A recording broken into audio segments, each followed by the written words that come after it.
Live from KSAT12, the news at noon starts right now. Now to that developing story that is making national headlines. Savannah Soto, the missing pregnant woman in Leon Valley, due to have her child this past Saturday, now believed to be one of two people found dead inside a car yesterday afternoon. Police believe that they are 18-year-old Savannah Soto as well as her boyfriend, Matthew Guerra, but there's no official confirmation. Police just emailed us, however, saying that they can confirm an 18-year-old and a 22-year-old and an unborn child were all found dead at the scene. This is where police found the bodies at an apartment complex on the northwest side. The car on Danny Kaye Drive near Babcock Road, believed to have been there for several days. We were supposed to celebrate Christmas with her and the baby. All she wanted was that baby. I think she was meant to be a mom. Now, she says they knew something was wrong when Soto missed her appointment to be induced into labor this last Saturday. A tip through Facebook led police to the car where those bodies were found. Police say they cannot confirm their identities until the medical examiner issues its report. This is a story that continues to bring new developments. Savannah is actually the second child her mother, Gloria Cordova, lost in just the last year and a half. Savannah's younger brother was killed last year. Now, KSAT has learned Savannah's family was actually behind this courtroom brawl involving his suspected killer. It was all captured on video this past October. The video that you're looking at on your screen right now, this was shared with KSAT, and in the video you can see members of Savannah's family beating the suspect accused of killing Ethan right in the middle of a Bexar County courtroom. So Ethan Soto was just 15 years old when police say he was shot and killed in May of last year. Now, this is video of the scene. It happened on Alston Street near Callahan Road. Police telling us he was shot after an argument led to gunfire. In other news, an overnight fire nearly claiming 3 people. We now know one person did not make it out alive. According to the Bexar County officials here, a fire began about 3 in the morning at the 5,000 block of Trout Lane near South Presa Street. Officials say that 3 people were inside this home. 2 made it out safely. 1 person did not. The cause of this fire is being investigated. We now turn to the major storm on the move around the country. Millions of people traveling this holiday season. The severe weather now targeting the East Coast after dumping heavy snow in the heartland. Rena Roy has the latest. Millions up and down the East Coast on high alert as a major storm barrels through the region. People waking up to dense fog from the Carolinas to Maine.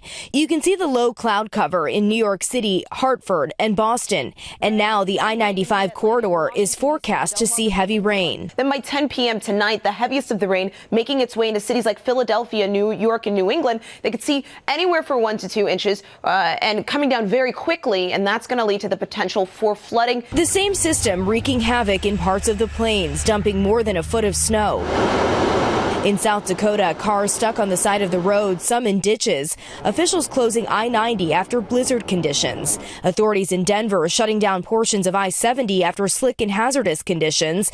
This severe weather triggering air travel trouble, too. Super busy. It was kind of like organized crazy. TSA staffing issues at the world's busiest airport, Atlanta's Hartsfield-Jackson International. We've never seen it this crazy. We live here, so we know to get here way early. Both our flights left late. You've got to expect it to be crazy. Though the TSA says nationwide, the average wait time in security lines across the country was less than 7 minutes. And overall, travel has been smooth for most people. The next busiest day at airports will be Friday. Rena Roy, ABC News, New York. And looking outside, nothing even close to that. We've got a beautiful day on our hands, and it's going to get up there. Yeah, a total opposite of what they were just talking about here in South Central Texas. We've got nothing but sunshine out there. It was a cold start, dry air, cooler air in place. So most of us started off in the 30s, but all of that sunshine and low humidity already helping those temperatures climb into the low to mid 60s for most of us this lunchtime hour. 64 degrees right now over at the airport, 60 in Bulverde, 66 out west in Hondo. Still holding on to the upper 50s for places like Los Maples, Comfort, and over to Canyon Lake out there there in Comal County. All of that sunshine that we just saw out there on live cam, that is going to continue into this afternoon. A beautiful day, pretty pleasant, mid to upper 60s expected. But if you're stepping out for any Wednesday evening plans, you will want to take the jacket with you. Clear skies still in place. Thermometers dropping off pretty quickly, mid 50s by 7 o'clock. Already transitioning to the upper 40s later on tonight by about 10 p.m. Overall, at least over the next few days, quiet weather pattern is going to continue. Plenty of sunshine. Unfortunately, though, no notable rain chances to talk about as we get ready to wrap up 2023. Temperatures, the trend is pretty similar from what we saw today. Cold mornings daily in the 30s for us here in the Alamo City. Comfortable afternoons, though, in the 60s. Looking ahead to New Year's Eve, though, into next weekend, that's when our next cold front's going to move through. Could make for some breezy and chilly conditions. We'll get you a sneak peek at that forecast coming up a little bit later on. Thank you, Mia. Well, the Michigan Supreme Court rejecting an attempt to remove former President Donald Trump from the 2024 ballot. The argument was based on the U.S. Constitution's 14th Amendment ban on insurrectionists, but the court in Michigan rejecting it. The ruling is at odds with a recent ruling from the Colorado Supreme Court, which took Trump off the primary ballot. However, the Michigan Court of Appeals upheld the ruling that said state law does not give election officials any leeway to police the eligibility of presidential primary candidates. The next step for both Michigan and Colorado courts, well, these decisions will likely be appealed to the U.S. Supreme Court.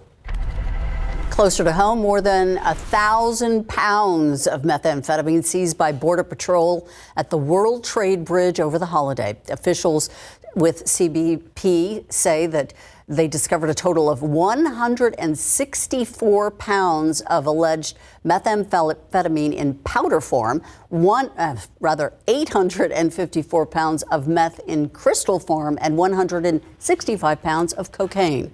They say that it's a street value in excess of $10 million. Homeland Security special agents are leading this investigation. And sticking at the border, high-stakes talks set today between the U.S. Secretary of State Antony Blinken and the President of Mexico. It's a face-to-face meeting over the concerns of tens of thousands of migrants that are pouring through our southern border. As many as 10,000 arrests a day are being made, but more are getting through without capture. That's right. ABC's Justin Finch explains what the United States expects to ask for, even as another migrant caravan of thousands of people is making its way through Mexico towards our border. Overnight, migrants arriving from Texas landing in the U.S. Weather conditions forcing a flight from El Paso bound for New York City to land in Philadelphia Tuesday. Some 200 migrants aboard arriving in New York City hours later on 4 buses. That latest migrant influx comes as U.S. Secretary of State Antony Blinken and Homeland Security Secretary Alejandro Mayorkas hold urgent talks with Mexico's president in that nation's capital city. The U.S. officials are expected to press Mexico to boost its immigration enforcement as both nations are on alert for a migrant caravan heading for the U.S. border. As many as 6,000 migrants are believed to be making that trek, leaving Christmas Eve from Tapachula, Mexico. Norve Diaz of Colombia says he's fighting for the well-being of his family as he travels with his children. The White House linking the migrant surge to instability in some Central and South American nations. There's a lot of factors, and part of that is, of course, dealing with instability. Republicans blaming President Biden. The policies of the Biden administration are attracting people from all over the world. We have to change those policies to secure our border. In border cities like Eagle Pass, Texas, law enforcement is struggling to manage the migrant surge. Cities miles away struggling too. Over the weekend, Texas Governor Greg Abbott bused nearly 130 migrants to the Chicago area suburbs. Chicago and New York City now racing to shelter tens of thousands of migrants as more continue to arrive. Meantime, a source familiar tells ABC News a group of senators is set to resume talks today, focus on a potential border security package. That issue and immigration reform are now directly linked to new defense aid for Ukraine and Israel. Previous talks between the White House and Capitol Hill lawmakers have stalled. Justin Finch, ABC News, Washington. If you're sniffling and you're sneezing, has a reason, and it's not outdoors. Why it's being caused indoors too after the break.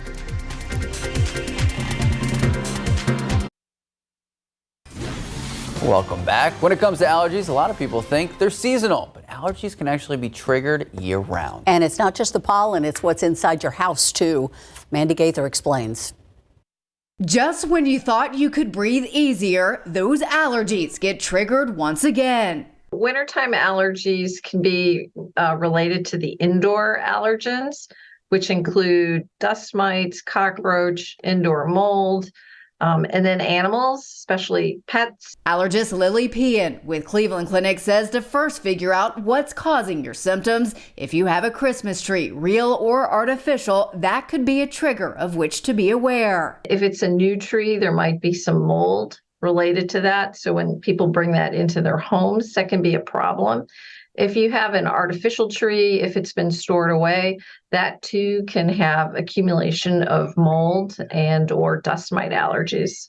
You can also cope with winter allergies by trying a dehumidifier, cleaning often, washing your pets, using allergy-proof covers on mattresses and pillows, and making sure you have medicine on hand. That includes oral antihistamines, nasal steroid sprays, and nasal antihistamine sprays and eye drops, many of which are available over the counter. I think we get so busy during the wintertime and around the holidays that we forget to take our medications. If you've tried anti-allergy medication and you're still having symptoms, it's time to see a doctor. For Health Minute, I'm Mandy Gaither. All right, we are going to take a live look out of the Alamo City. It is gorgeous out there. Blue skies, not a cloud to see. Ursula Perry, you're coming back from break. I am. Is this the weather you want to see? It is. 5 more degrees. Okay, just a little bit warmer for you. Yeah, I get it. It is, all things considered, pretty nice out there with all of the sunshine. Highs headed for the upper 60s later on this afternoon. All right, so talking about allergies and on that theme, we're going to get to the pollen count in just a second. Here's a look at the aquifer level for today. Down 0.2 of a foot, 639.4. Mountain cedar high at about 8,500. So that's one of the highest, if not the highest reading that we've seen so far this season. When it comes to mountain cedar, molds are also present, but they are low. Mountain cedar, by the way, could still stay elevated in the days to come with winds out of the north. So other than that, gorgeous forecast and pretty quiet over the next several days. We'll get to those details after this.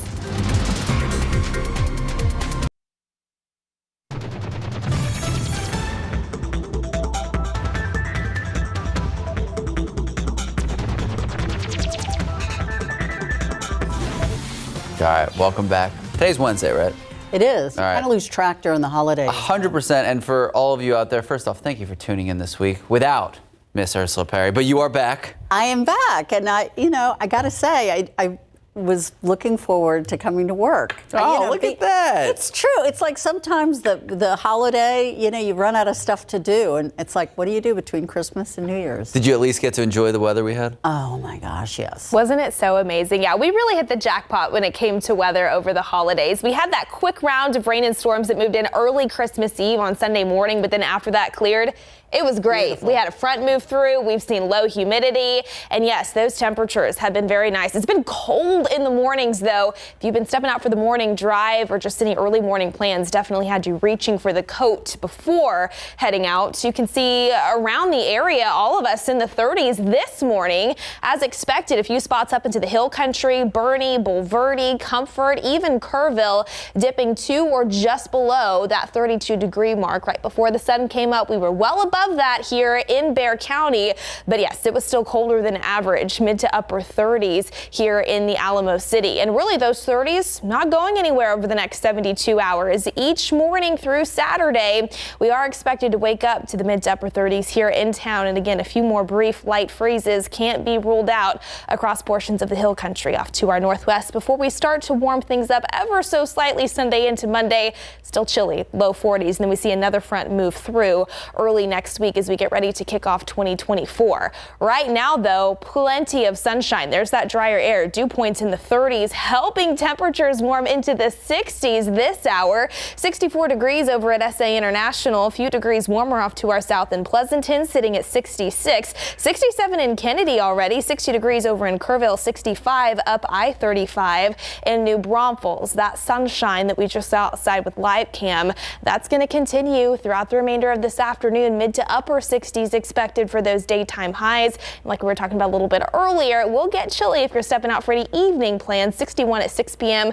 Thermometers then falling into the 50s through about 9 o'clock and eventually into the 40s later on tonight. But first, here's a look at those daytime highs in and around the San Antonio area. A few low 70s can't completely be ruled out, especially south of the Highway 90 corridor. A little bit cooler, though, the farther north that you go. Mid-60s, I think, over the next few hours. We've been talking about that drier air. That sticks with us over the next several days, at least through Saturday. Then into Sunday, we see winds shifting from the southeast briefly. A little bit more moisture returns, but then our next cool front arrives into Sunday night. By the time we're stepping out for New Year's Eve celebration plans, that'll likely make it a bit breezy and chilly by the time the clock strikes midnight and we do turn the calendar over to the new year. But here's a look at the next couple of days. In the meantime, still those cold mornings transitioning to very pleasant and comfortable afternoons. 62 tomorrow, 61 into Friday, 66 as we head into Saturday.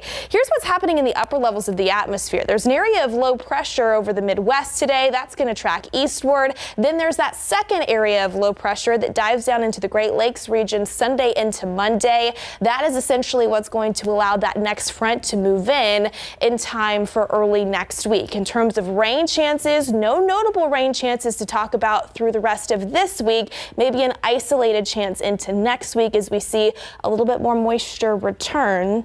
Until then, though, if we at least don't have any rain chances, at least it's very comfortable out there in the afternoons. Yes, thank you. Thank you, Mia. We got a lot coming up in sports. The Alamo Bowl, it is tomorrow. We hear from both teams how they are preparing for the matchup. You got to want to win. But first, speaking of not winning, the Spurs losing streak continues. Pop. Oh, ambiguous quote after the game we're going to share.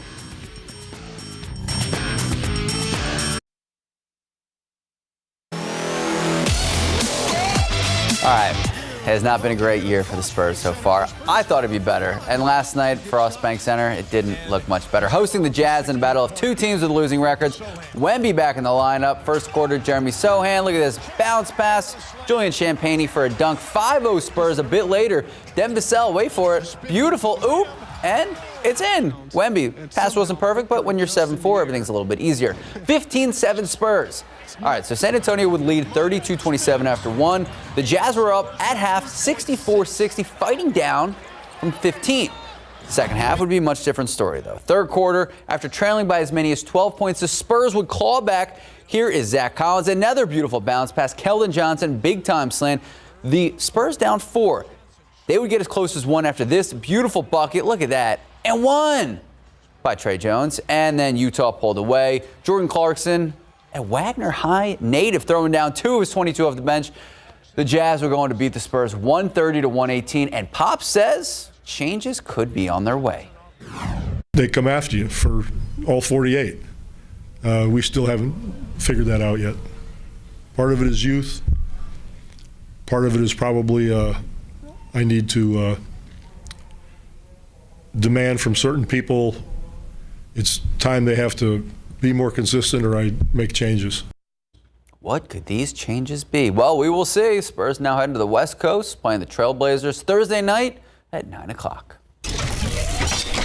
All right, from a loss to a big win, G.J. Kinney and his Texas State Bobcats capping off an amazing season with a win at the Serve Pro First Responder Bowl up in Dallas. The game between the Rice Owls started off slow until, here we go, Jamil Jeter finding the outside, finding the lane, and he will go all the way, breaking off a 29-yard touchdown to the end zone. By halftime, it was close. Texas State leading 24-21. Second half, Bobcats start pulling away, not letting Rice score again. Texas State would go on to win 45-21. Not only is it their first ever bowl appearance, but it is their first ever bowl win. Okay, speaking of bowls, tomorrow, the 2023 Valero Alamo Bowl. We got number 12 Oklahoma, number 14 Arizona. It's the Sooners, it's the Wildcats, it's the Years. Highest ranked matchup outside of college football playoffs and outside of the New Year's Six Bowls. And it is the 7th time in the last 10 years a Valero Alamo Bowl has featured top 20 teams. Both sides met with the media yesterday at the Dome, and they say they're ready to play and hopefully ready to end the season on the highest note. It's been awesome. Appreciate you guys for taking the time. Our players are really enjoying the week. We're looking forward for this matchup. Obviously, our players are looking forward to it. Spent 13 straight practices. I think they're ready to play. So we're excited to be here. Why not try to chase every dream and every goal and give it our very best? So that's what we're doing. That's what we're here. This is what's in front of us. Attacking this week head on, and this is a championship. We got to win. All right, here we go. Matchup tomorrow night, 8:15 in the Valero Alamo Bowl at the Dome. And I know, Ursula, it's awesome. I love football. But also, when you have two high-quality teams in town, great economic implications. Oh, $1 million, easy. Easy. In the bank. There we go. All right, still ahead in our next half hour. We have some new developments in an overnight stabbing. How many people we have now learned were injured here? Plus, the hidden areas in your home that could be a danger to your young children, what you can do to keep them safe.